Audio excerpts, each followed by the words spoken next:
श्री गुरुदेव दत्त। बोला ही था मैंने 1 महीने पहले कि कमजोर हृदय वाले शेयर बाजार से अब दूर हो जाना। अब देख रहे हो कितने दिन से कहीं लुढ़क जाता है फिर चढ़ जाता है ना। अभी इतने युद्ध में अपने इतने युद्ध के माहौल में सोना चांदी और शेयर बाजार की ये हालत है। जब विश्व युद्ध पूरा रंग पकड़ेगा, जब भारत पाकिस्तान चाइना का वॉर भी होगा, तब ये शेयर बाजार की क्या हालत होगी। तो कमजोर दिल वाले और जिनकी फाइनेंशियल स्ट्रेंथ वीक है, ऐसे डाउनफॉल को वो बर्दाश्त नहीं कर सकते। और जिन्होंने अपने जीवन की पूरी मूली, कई दोस्तों ने तो रिटायरमेंट के सभी पैसे इसमें लगा दिए हैं, SIP और ये सब में, है ना। तो वो सभी को मेरा एडवाइस है, बार बार बोल रहा हूँ, फिर भी आज भी कल मेरे को किसी ने पूछा तो मैं बता रहा हूँ कि कमजोर दिल वाले शेयर बाजार से दूर रहें, क्योंकि आगे ऐसी यदि खाई में वो जाने वाला है कि कहीं के ऐसे ही हाथ फेल हो जाएंगे, कहीं बिल्डिंग से कूद पड़ेंगे, कहीं ब्रिज से कूद पड़ेंगे। तो ऐसी मानसिकता है तो वो शेयर बाजार से दूर रहे। दूसरा, जिन लोगों ने अपने जीवन का सब कुछ शेयर बाजार में लगा दिया है, रिटायरमेंट का पैसा कि चाहे कुछ भी है, वो थोड़ा थोड़ा पैसा दूसरी जगह शिफ्ट करे। सभी पैसा शेयर बाजार में भी ना रोके, सभी सोना में भी ना रोके, और सभी चांदी में भी नहीं रोके। अभी देखो सोना भी जा रहा है, आपको ये गुत्थी गिलाई गई थी कि युद्ध बढ़ेगा वैसे वैसे सोना बढ़ेगा, हाँ। तो युद्ध बढ़ता ही रहा तो सोना क्यों घटता रहा, है ना। तो ये सब लॉजिक से दूर रहिए। मैंने बार बार बताया था कि सोने की कीमत पे मत जाना, सोना इन फ्यूचर में काम आएगा, लेकिन एक टाइम तो ऐसा भी होगा कि सोना रास्ता पे पड़ेगा तो कोई उठाने वाला भी नहीं रहेगा। समझ में आया। कहीं जमीन पे पैसा रखिए, शहर से बाहर मिलकर लीजिए। शहरों में बहुत दिक्कतें आने वाली है, टेवली तेहरान देखो, दुबई, जितना आपका पॉपुलर शहर उतनी दिक्कतें ज्यादा, पाप भी तो उधर ज्यादा ही होगा, है ना।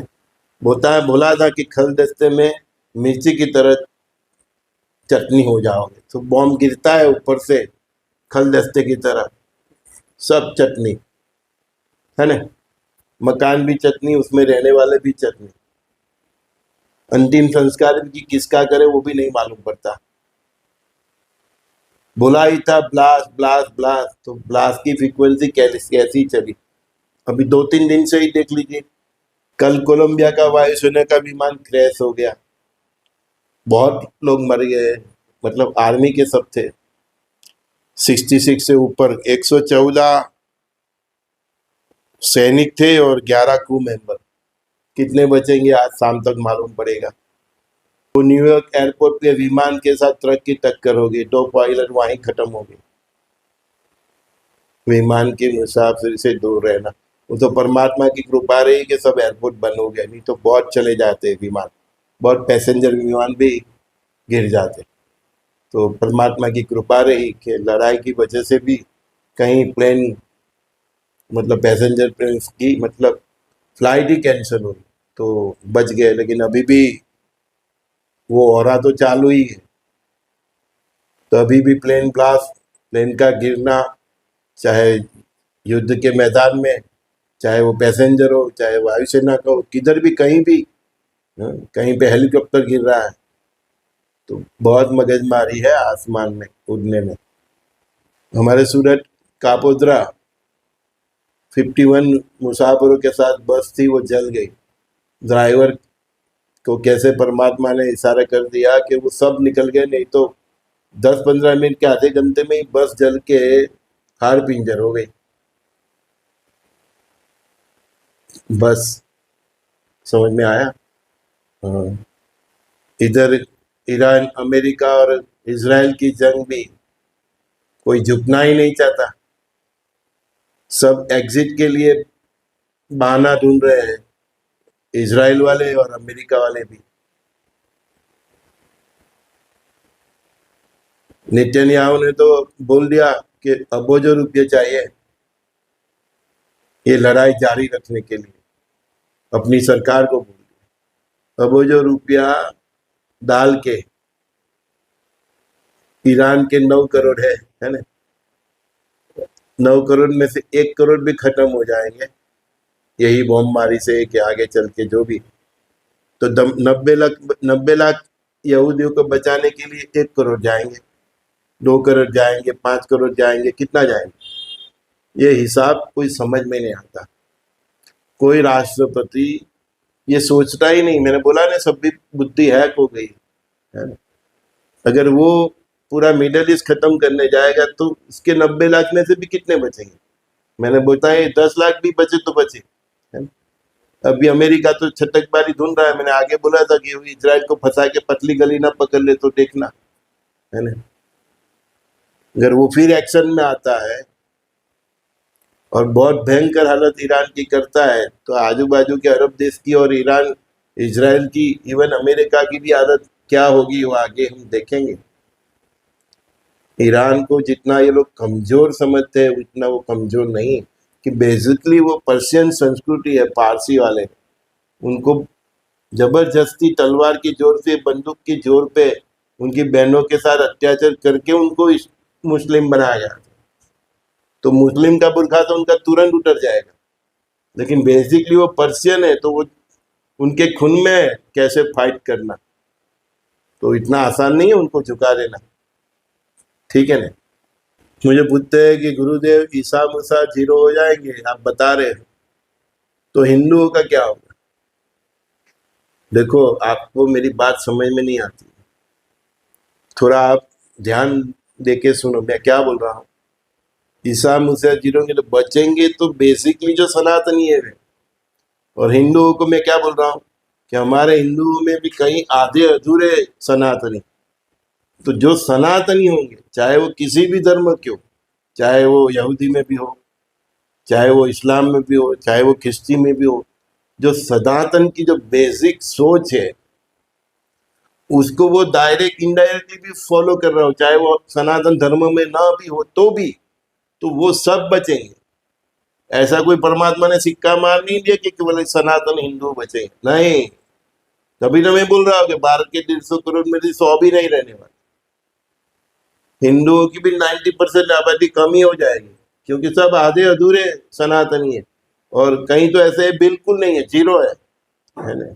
सनातन का बेसिक ही नहीं मालूम, शुद्ध सात्विक जीवन चरित्र, सोच असोच का पालन करना, है ना। बहुत नियम से जीते। रूसियों का देश है तो रूसियों से आप उल्टा वो जो पश्चिमी संस्कृति में और ये मिडल ईस्ट की संस्कृति में प्रभाव में आ गए, तो वो सबका तो वही हाल होना जो ये बाकी सबका होना। कई सालों से सब संत गुरु अवधूत हम लोग सब भोंपू बजाते, क्यों बजाते? कि हमारे जो सनातनी भाई है जो पश्चिमी संस्कृति पे प्रभाव में आ गए, मिडल ईस्ट की सब संस्कृति के प्रभाव में आ गए, तो वो प्रभाव से छुड़ाने के लिए हम लोग बोल रहे हैं। बाकी हमको क्या है कुछ भाई, एक्चुअली तो वो भी तो रूसियों को ही संतान है। वो भूल गए भारत में जो भी सनातनी हिंदू है वो ये देश में रहे रूसियों की, हमारे पूर्वज रूसी थे, रूसी की तरह जीते थे। परिवार था लेकिन रूसी की तरह जीते थे। हमारे कई ऋषि हो गए ना, सबके परिवार तो थे ना, परिवार तो सबके थे, देवों के भी है। महादेव का परिवार नहीं है तो देवों के भी परिवार है, लेकिन सब देवत्व से और रूसी परंपरा से जीते। तो जो देवत्व से और रूसी परंपरा से जीते हैं वही सनातनी। हिंदू होने से सनातनी का ठप्पा नहीं लग जाता, भगवा पहन लिया, ये कर लिया, कोई सनातनी, सनातन का जो बेसिक है, वेद उपनिषद का जो सार है उसके प्रमाण से जो जीते हैं वो सनातनी। कई लोग पूछ रहे सर प्लान भी रेडी करूंगा, मुझे बोला टाइम खत्म हो गया। विदेश वालों का, मिडल ईस्ट से चाहे यूरोप वाले, सब प्लान भी खत्म हो गया। ये मिडल ईस्ट की जंग थोड़ी रुक भी जाए ना अभी, जो अभी ईरान, अमेरिका और इजराइल के बीच, तब भी मैं बोल रहा हूँ कि प्लान बी रेडी करने के बाद टाइम आपके खत्म ही हो गया। जितना तैयारी करना था तो 2020 से 26 तक करना था, 25 एंड तक। 26 तीसरी तारीख से ही अमेरिका ने चालू कर दिया वेनेजुएला के प्रेसिडेंट को हाईजैक करके। प्लान बी का टाइम ही खत्म हो गया। अभी भी जो एनआरआई है विदेश में है, चाहे मिडल ईस्ट में है, चाहे कहीं पे भी है, उनको जो भी टाइम मिले तो समझो परमात्मा की तरफ से दिया गया बोनस है। बाकी अभी प्लान भी रेडी करने का टाइम खत्म हो गया। आप सोचते रहोगे और आग आपके घर तक आ जाएगी। आप 2-4 महीने, 6 महीने, 8 महीने में कितनी तैयारी कर लो, जितना हो सके करिए, और जितना आपको तक मिले करिए। समय नहीं है अब किसी के पास। ये कहाँ पे अटका, कहाँ पे स्टार्ट हुआ, इस चक्कर में मत पड़ो। पूरा ही होना है 32 तक सब। उसमें ये 29-30 तक तो बहुत ही डेंजर है, उससे भी डेंजर 31-32 है।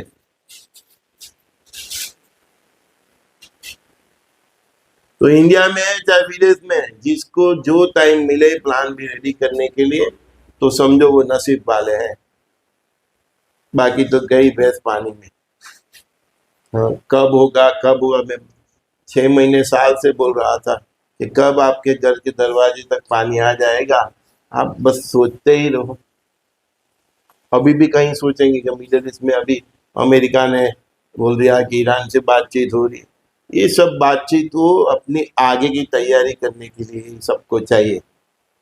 जो ईरान की सोच है, जो अमेरिका की सोच है, जो इजराइल की सोच है, उसका कोई निकाल ही नहीं। इनको खलीफा राज बनाना है, वो स्टेट में यहूदी चाहिए ही नहीं, और यहूदी को वो स्टेट में कोई मुसलमान चाहिए नहीं। ग्रेटर इसराइल बनाना, ठीक है।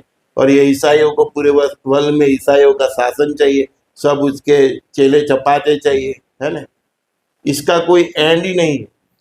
जब जब कोई भी युद्ध रुकेगा आगे उससे भयंकर होगा। आगे 13 दिन की फाइट हुई थी, तब भी मैंने यही बोला था कि अभी जो ये रुका है ईरान और इसराइल का, वो आगे और भयंकर होगा, बोला था ना। तो आपने देख लिया, अभी ये जंग 25-30 दिन हो गए, है ना, अभी भी चल रहा है।